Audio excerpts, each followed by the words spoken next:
Eu quero falar hoje hoje vai ser rápido o culto, não pensa que por causa desse momento aqui, que nós vamos embora logo, porque tem filhos, não dessa igreja, de outras igrejas, que eles têm a coragem de chegar em casa e pedir para a mãe fazer o almoço. Mas não é dessa igreja, é dessas outras igrejas que tem por aí. Os filhos dessa igreja, ou eles pagam o almoço para a mãe, ou eles fazem o almoço para as mães. Pastor William, eu não quero acreditar que nessa igreja tem um filho que vai chegar em casa: ô velha, vai fazer comida para nós agora, vai deixar ela lavar a louça. Isso é o pior de tudo. Sou eu, Senhor, é isso que eu estou pensando agora. Você falou, eu falei, será que é comigo essa palavra? É porque eu tenho um filho que está lá no fundo. Não sei se você sabe, às vezes quando eu vou pregando aqui, eu vou dando uns recados assim. Já perceberam, pastor Jefferson? Eu quero falar sobre as mães que influenciaram a história. Eu quero falar sobre as mães como exemplo vivo de amor e cuidado. Mas esse texto aqui de Isaías, ele me pega muito, porque é um versículo tremendo, porque o Senhor diz assim: pode uma mulher esquecer-se tanto do filho que cria ou que amamenta? Não pode, porque o Senhor já colocou esse instinto na mulher, materno, de cuidado, de carinho, de proteção, de provisão. Mas o Senhor diz: ainda que esta, que não pode esquecer, se esquecesse, eu todavia não me esquecerei de ti. O amor de mãe expressa o amor de Cristo. O amor de mãe expressa o amor de Cristo. Porque o amor de mãe reflete o amor de Deus. O grande estadista americano Abraham Lincoln, ele disse o seguinte: que as mãos que embalam o berço governam o mundo. As mãos que embalam o berço governam o mundo. As mães influenciam o mundo. Porque nós, filhos, a pessoa que mais nos influenciou não foi o meu pastor, não foi meu líder, foi minha mãe. As pessoas que mais influenciam a humanidade são as mães. E vocês, mães, vocês não sabem a influência que vocês causaram nos seus filhos positivamente. A ponto de que a Bíblia Sagrada, ela fala de muitas mães. Eu quero falar sobre 5 mães que ajudaram no destino dos seus filhos. Mas antes de entrar na Bíblia Sagrada, talvez um bom exemplo que tem na história foi Mônica, a mãe de Agostinho. Não sei se você sabe, Agostinho, entre os protestantes, é chamado de Agostinho de Hipona. Mas no meio católico, ele é chamado de Santo Agostinho. Foi o maior teólogo, tanto católico como protestante. Maior teólogo cristão. A maioria das coisas que nós cremos hoje foi descrita por Agostinho, Santo Agostinho. Aliás, esse papa que foi eleito agora, ele é um papa agostiniano. O outro era franciscano. A linha agostiniana é a linha mais teológica, é mais do ensino. E essa mãe, Mônica, ela tinha esse filho que era um filho depravado, ímpio, perverso, aprontava todas. Mas essa mãe, Mônica, orou por Agostinho 30 anos. Mas um dia, o Espírito Santo, através da oração de Mônica, abriu os olhos de Agostinho. Ele teve uma experiência com Deus e se tornou o maior teólogo da igreja cristã. Eu vou dizer para você, mãe, você está de joelho, mas os seus filhos estão de pé, porque vocês estão de joelho, e vocês orando pelos seus filhos, vocês vão ter grandes homens e mulheres de Deus, para a glória de Deus. Quantos podem dizer um glória a Deus? A primeira mãe da Bíblia que eu quero mencionar é Joquedebe. Joquedebe foi mãe de Moisés. Moisés é considerado um dos maiores líderes da história. Moisés, pelo povo judeu, é reconhecido como o maior libertador de Israel. Ele pegou mais de 2 milhões de pessoas do Egito e transportou para Israel, para Canaã. Mas se não fosse Joquedebe, Moisés nem teria existido. Primeiro, por causa da própria gestação. Mas segundo, porque o povo de Israel, eles estavam no Egito como escravos. E como eles estavam crescendo numericamente, em quantidade maior do que os egípcios, Faraó, que é um símbolo do diabo, ele pediu para que matasse todos os bebês machos. Eles estão crescendo demais, eles vão se tornar maiores que nós, eles são numerosos demais. E Faraó decretou: mande matar todos os bebês, joguem no rio Nilo todas as crianças homens. Mas Joquedebe, uma mãe que amava e que cuidava do seu filho, colocou o pequeno Moisés ali no cercado, e ele foi pelo rio Nilo, acompanhado pela sua irmã. E depois ele foi recebido pela filha de Faraó, foi criado pela filha de Faraó, se tornou o príncipe do Egito, o governador do Egito, um homem que mudou a história do mundo por causa de uma mãe. Eu quero dizer para você, mães, vocês estão mudando a história do mundo através do seu amor e do seu cuidado. Quantos podem dizer glória a Deus? A segunda mãe que eu quero usar, que hoje vai ser bem rapidinho, que no final nós vamos ter uma homenagem para as mães, é Ana. Ana é uma mãe que não desistiu de gerar um filho. Ana era uma mulher estéril, e na época, uma sociedade machista, uma mulher estéril era conhecida uma mulher amaldiçoada, uma mulher que não tinha o favor de Deus, uma mulher que não tinha a bênção de Deus. E para piorar, ela tinha uma concorrente, uma outra mulher que zombava dela, que criticava ela, que caluniava ela. E essa mulher, ela não desistiu de ter um filho. E se você está aqui e ainda não tem um filho, não desista de ter um filho. Deus vai usar o seu ventre profético para gerar uma vida que vai influenciar a história. Diga glória a Deus. Ana era uma mulher que ela enfrentou as lágrimas da dor, ela sofria, ela gemia, porque ela queria ter um filho. A oração dela era mais ou menos: Senhor, me dê um filho, senão eu morrerei. E ainda ela disse: se o Senhor me der um filho, ele vai ser nazireu, ele vai ser consagrado a Deus.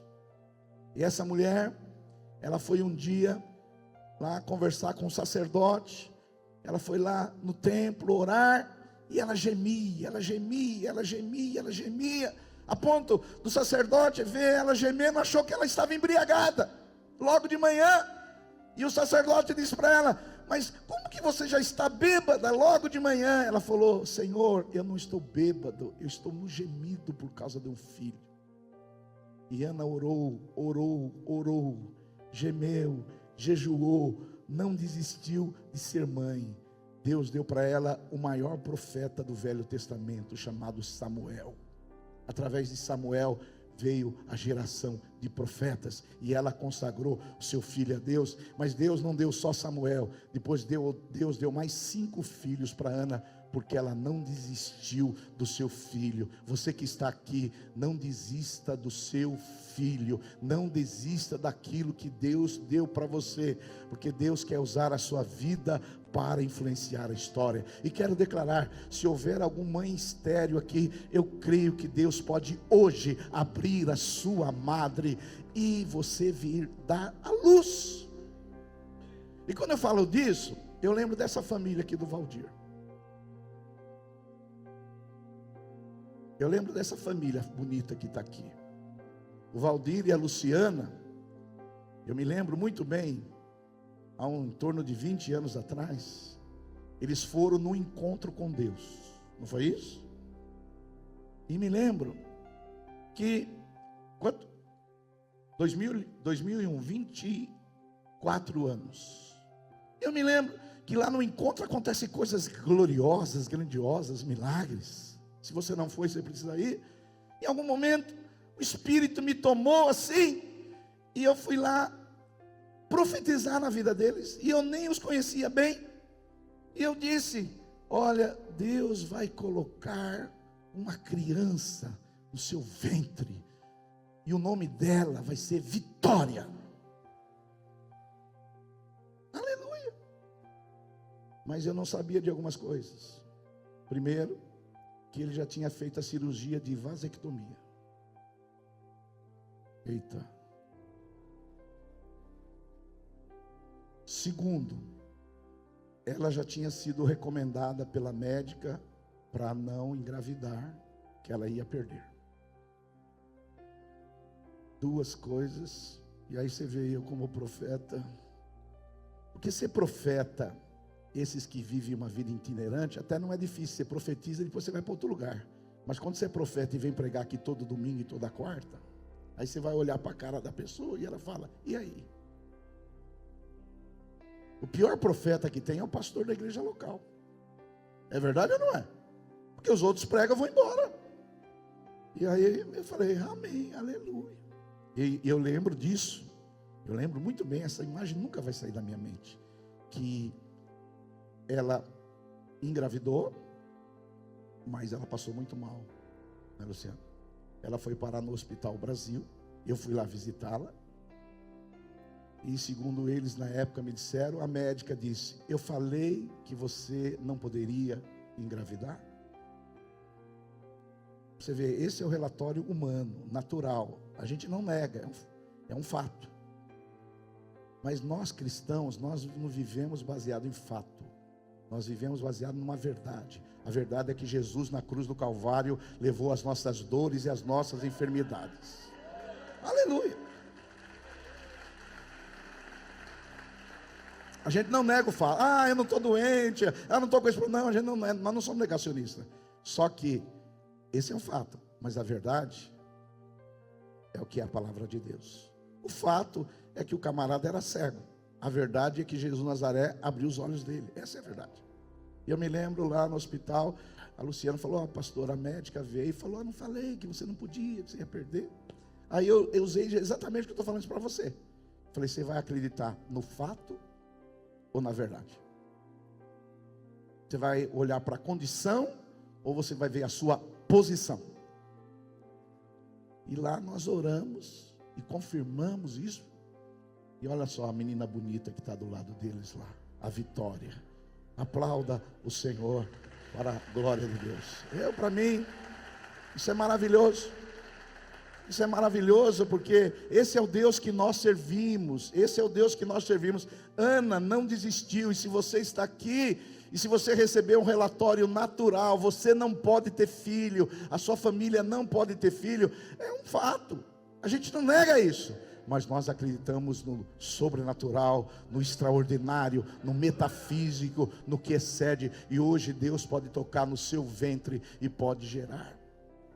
Talvez você já tenha até desistido. Fala, pastor, já tive um. Eu me lembro que eu mesmo foi esse caso. Eu combinei com a minha mulher, nós tivemos o primeiro e acabou.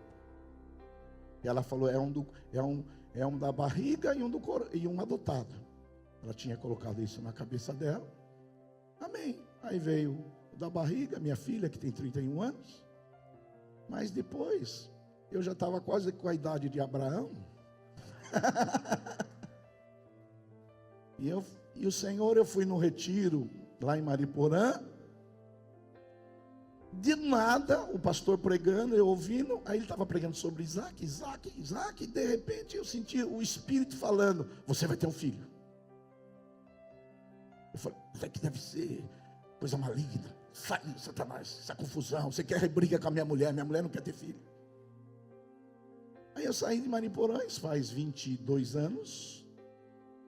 Porque a gente já tinha conversado sobre isso. E o que é conversado, está certo, né? O que é combinado não é caro. Aí eu falei, Senhor, como que eu vou falar para essa mulher agora? Que eu não tenho palavra, que eu não tenho caráter. O Senhor vai ter que falar com ela. E aí ela começou a ler a Bíblia e ela só via filho. Ela falou, tem alguma coisa errada na Bíblia. Eu falei, o quê? Ela falou, tudo que eu leio na Bíblia é para filho. Eu falei, eu vou te dizer uma coisa. Foi uma experiência que eu tive lá no retiro. Deus falou que nós vamos ter um filho. E eu já sei até o nome dele. Ele vai chamar Davi. E eu me lembro quando nós fomos fazer a ultrassonografia, né? Cortando a história, o médico falou: vocês vieram saber o sexo? Falei: não, eu já sei. Não, mas como o senhor já sabe? O senhor já foi em outro médico antes? Falei: não, é que Deus falou comigo. Aí ele nem considerou, ele sabe como é que é médico, né? Falei: o nome dele vai ser Davi. E graças a Deus está lá aquele menino bonito lá no som ali, cuidando. Glórias ao nome do Senhor. Então eu estou dizendo isso para você, porque talvez você já parou no primeiro. Manuel, estou dando um exemplo só, por favor. No segundo, estou dando um exemplo. Quando eu dou um exemplo, não significa, mas pode significar também. Às vezes Deus quer que você tenha um outro. Porque hoje, infelizmente, irmãos, deixa eu falar uma coisa para você. Muitas pessoas estão querendo ter animaizinhos, não filhos. Pet. Viu? O pastor William, ele trabalha com vereador, né? Que só quer cuidar dos cachorrinhos. Precisa ter um vereador, pastor William, para cuidar dos bebês. Um bebê. Agora, irmãos, nós vivemos uma geração. Eu estive em Portugal, nós estivemos em Portugal agora em setembro do ano passado. O português não quer ter mais filho, não. É só cachorrinho. Mas deixa eu falar para você. Ter cachorrinho, eu gosto de cachorro, viu? Sou uma pessoa que foi criada com muito cachorro. Eu gosto muito de cachorro. Os cachorros gostam de mim também. Mas o propósito principal de Deus não é ter um cachorrinho, é você ter filhos. A terceira mãe que a Bíblia que eu separei aqui é Abigail. Abigail é aquelas mães sensatas. Eu não estou lendo todos os versículos, porque cada mãe dessa aqui, eu teria que ler uns 15 versículos. Então são 5 mães, seria 75 versículos. Eu estou poupando tempo aqui, amém? Vocês têm que confiar em mim no que eu estou falando está na Bíblia. Porque não é possível que eu estou há 33 anos aqui, eu vou falar coisas que não está na Bíblia. Sim? Abigail era uma mulher sensata. E às vezes no lar, o que salva às vezes uma casa é uma mãe sensata. Às vezes o que salva uma casa, porque tem muito marido louco. No caso, o marido de Abigail. Esse cara aqui, o marido de Abigail, era um camarada chamado Nabal. E esse cara era rico. Esse cara era um cara duro, era um cara de maltrato, tratava todo mundo mal, era um cara ríspido, truculento. E aí Davi chegou até eles, e esse cara tratou Davi mal, o exército de Davi mal, e Davi resolveu: vamos acabar com essa família aí. Aí essa mulher chamada Abigail, olha que nome bonito, Abigail. Tem alguém aqui que chama Abigail? Não tem. Vai ganhar um livro se tiver uma Abigail aqui. Essa Abigail foi lá e se humilhou aos pés de Davi e falou: olha, esse Nabal, meu marido, é um maluco, não destrói nós, os nossos filhos, não acaba com a nossa família, não. E essa mulher se humilhou, se quebrantou, e Davi resolveu manter essa família. Deixa eu falar, filho, não deveria ser assim, mas hoje tem famílias que o que sustenta a família é a mulher. Mas não, o amém dela eu achei muito alto para você. É verdade.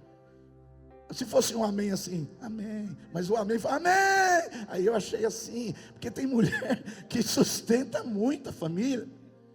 Aleluia. A ponto de alguns governos estaduais, quando eles vão passar o nome da casa, eles passam no nome da mulher. Mas por quê? Porque a mulher defende mais a família. A mulher luta mais pela família. Então, muitos governos hoje, quando vai passar o apartamento, a casa, passa no nome da mulher, porque sabe que a mulher vai ficar na casa. Por que não passa no nome do marido? Porque o marido larga a mulher e vende a casa. Filho, eu sou homem, você pensa que eu não me conheço? Agora, graças a Deus pelas mães, pelas mulheres que lutam, que oram pelas famílias. Por isso que você vai ver, no dia das mães, Teve um presídio que fez uma campanha para fazer carta para entregar para as mães, os presidiários. Praticamente todos os detentos escreveram uma cartinha para as mães. Mas no Dia dos Pais, eles foram fazer a mesma campanha. Quase ninguém mandou carta para ninguém. Você vê a diferença. Porque mãe é afetiva, cuida, cria, tem vínculos. As mães influenciam os filhos de uma maneira que nós nem imaginamos. Você não vê quando o cara vai para o exército, a turma fala, é lá que o filho sofre e a mãe não vê? Ninguém fala assim, é lá que o filho sofre e o pai não vê. Sempre fala de quem? Da mãe, porque a mãe expressa o amor de Cristo Jesus. Quantos podem dar um glória a Deus aí? A quarta mãe que eu separei aqui é Maria. Maria, que foi mãe de Jesus aqui na terra. Essa mãe que se colocou à disposição de Deus para gerar o Filho de Deus. Maria, você conhece a história? Ela era noiva de José, quando o anjo Gabriel veio e comunicou que ela seria mãe de Jesus, o Salvador. Ao perguntar como seria Maria ao anjo, o anjo falou, olha, o Espírito Santo vai descer sobre você, e seu filho será chamado Emanuel, Deus conosco. Diga glória a Deus. Agora eu pergunto para você, que mulher é essa que Deus resolveu colocar o seu filho único no ventre dela? Que mulher é essa? Porque nós temos propósito aqui na terra. Para Abraão, Deus deu um propósito para se levantar como pai. Para Noé, Deus usou para construir a arca e salvar a humanidade. Para Esther, Deus deu uma missão para salvar o seu povo. Para Davi, Deus deu um reino. Mas para Maria, Deus deu um ventre para carregar o seu filho. Quantos podem dar um glória a Deus? Olha só que mulher extraordinária, piedosa, a ponto que tem uma religião romana que fez essa mulher como uma deusa. De tantas virtudes que essa mulher tinha, tanta vida piedosa que ela era, e tão consagrada a Deus, que tem uma religião que não é a nossa, porque nós só temos um Deus, Jesus de Nazaré, é o único mediador, mas Deus deu a ela o prazer de carregar o seu próprio filho. Não é maravilhoso isso? E a quinta mulher que eu quero falar, antes da gente fazer essa homenagem às mães, é Eunice. Eunice, lá em 2 Timóteo, foi a mãe do discípulo de Paulo, chamada Timóteo. Olha só, 2 Timóteo 1, verso 15, diz assim, Timóteo, recordo-me da fé não fingida, que primeiro habitou em sua avó Lóide, e em sua mãe Eunice. Estou convencido que também habita em ti. 2 Timóteo 3,15 diz assim, porque desde criança você, Timóteo, conhece as sagradas escrituras, que são capazes de torná-lo sábio para a salvação, mediante a fé em Cristo Jesus. Então essa mãe Eunice, ela cumpriu Provérbios 22:6, que diz assim, ensina a criança o caminho que deve andar, e quando ela ficar velha, não se desviará dele. Eunice, ela ensinou Timóteo a andar numa fé sem fingimento, numa fé genuína, e mais tarde Timóteo se tornou o maior cooperador do apóstolo Paulo, que foi o maior apóstolo. Esse menino Timóteo era um menino tímido, doente, introvertido, mas por causa da palavra que ele recebeu da sua mãe, ele se tornou um dos grandes líderes da igreja cristã.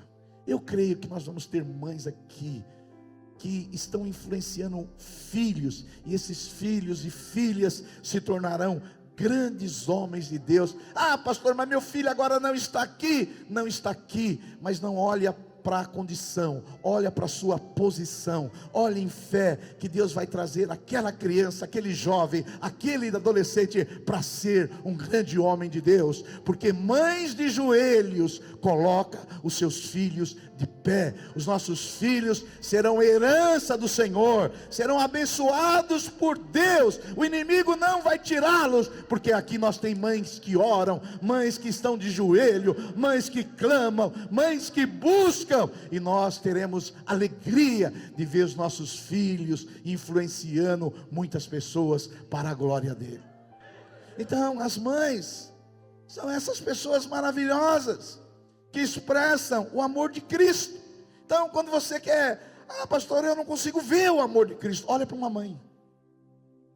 Olha para uma mãe, que você verá o amor de Cristo. O amor de Cristo é expresso através de uma mãe. Eu não sei se você aqui é grato pela sua mãe, não sei se a sua mãe ainda vive, mas você sabe, o que eu estou falando é verdade, que a sua mãe influenciou muito. Eu me lembro, minha mãe não sabe disso, quando eu era bem pequeno, a gente era muito pobrezinho, morava numa casa de 2 cômodos, bem pobrezinho. Nós morávamos no Camilópolis, em Santo André, num cortiço. Eu me lembro que a renda do meu pai não era suficiente, e a minha mãe saía vendendo cortinas. Lembra? Ela saía vendendo cortinas para completar a renda, para sustentar o filho. Naquela época, nós meninos, não como é hoje, nós meninos, a nossa grande alegria era o domingo, que meu pai comprava uma tubaína para dividir com 5 filhos. Aleluia. Mas minha mãe saía, fez sacrifício para que nós estivéssemos de pé. Sua mãe fez muita coisa por você que você não sabe, para você estar de pé. E a Bíblia diz assim, que o primeiro mandamento com promessa é honrar pai e mãe. A Bíblia diz assim, honra teu pai e tua mãe, e você vai ter uma vida aqui na terra. Honre sua mãe. Se ela mora longe, liga para ela, mande um presente para ela, faça alguma coisa para ela.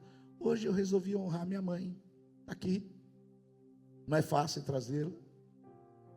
A pastora Miriam também trouxe a mãe dela aqui, a Toninha.